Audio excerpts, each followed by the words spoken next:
Wala to nakuha eh. Katong gadoble.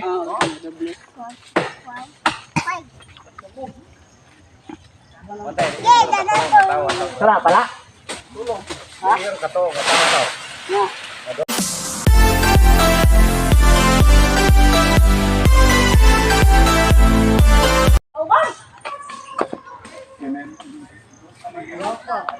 Right guys, mayong hapon. So dito tayo ngayon.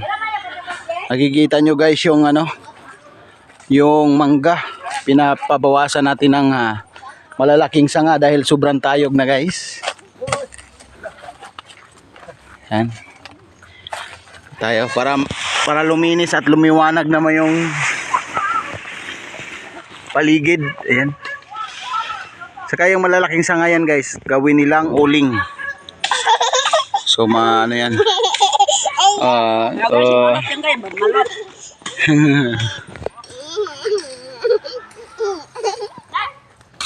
Yan, gagawing uling yan para mapakinabangan. Yan. Alinis na yan guys, mamaya guys. Malaking bagay yan, matanggal para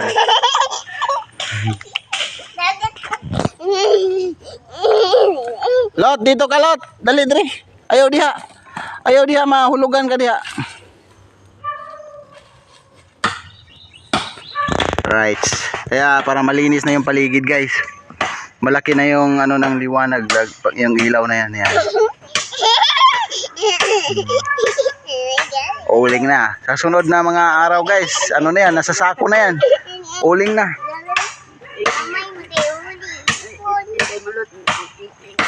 Right. Bawasan ang ayan. Gawing uling.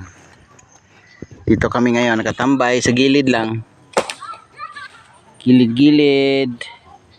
Malawak yung makikita mo. Kasi walang mga halaman gaano. Maliwanag yung paligid. So ayan. Coconut farm. Yan farm ni DJ Roms Farm. Dire kay DJ Kahubag. Kay Kahubag. Kahubag Groups and Companies. Grabe. Malot. Yan guys, ang building ay guys. Gani kuan guys kanang muryo-muryo ni guys.